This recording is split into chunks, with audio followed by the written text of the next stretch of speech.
Même les terres les plus arides attirent les aventuriers.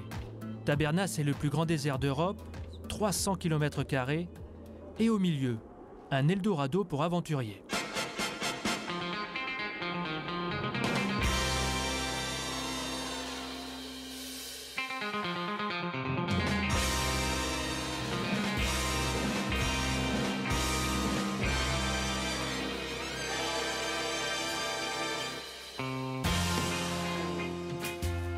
Vous voulez monter?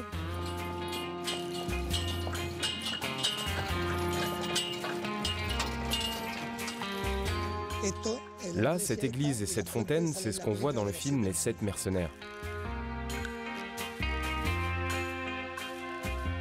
Parce qu'il ressemble au Grand Ouest américain, le désert de Tabernas a su attirer des aventuriers du rêve. Dans les années 50, Sergio Leone y tourne ses plus grands films. Et d'autres productions suivront. Mais 20 ans plus tard, les studios mordent de la poussière. Et on veut les fermer. C'est alors qu'un justicier aventurier décide de les racheter. Le temps n'a rien changé. Il y a toujours ici une âme, quelque chose d'unique, quelque chose du registre du fantasme.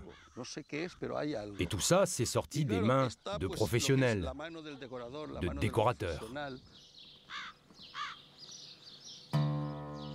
Le nouveau patron est un ancien cascadeur de films. Il a participé à de nombreux tournages.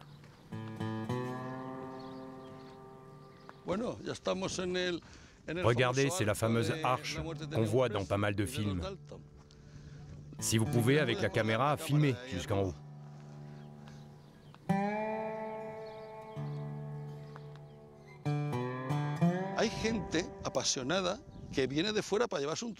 Il y a des passionnés qui viennent ici et qui emportent des bouts du mur comme souvenir. Alors on doit remplacer et remettre en état. Eux, ils pensent que c'est un morceau de l'arche originale qu'ils emportent, mais en fait, c'est tout récent, puisque tous les 3 mois environ, on est obligé de remplacer les morceaux qui manquent.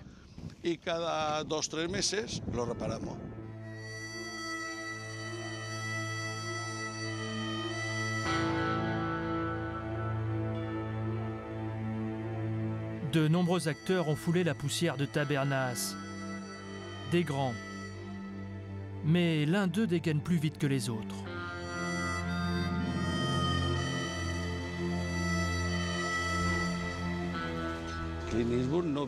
Clint Eastwood n'est pas venu ici, il est né ici. Je vous le dis, Clint Eastwood est né ici. La première fois qu'il est venu, il était simple figurant, il n'était pas acteur. C'était bien avant le tournage de Pour $1 de plus. Il s'est mis à dire une phrase en anglais, puis 2, et quelques films plus tard, il sera l'un des plus grands acteurs qu'on puisse connaître. C'est un grand acteur, mais un acteur né ici, près d'Almeria. On tourne encore quelques films dans les studios du désert de Tabernas.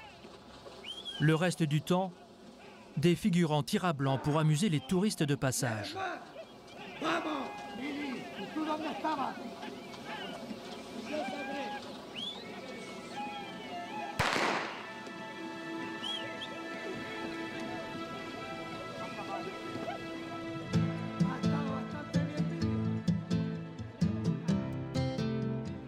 Depuis longtemps, les cow-boys ont rangé leurs colts au rayon des vieux souvenirs d'aventure en noir et blanc.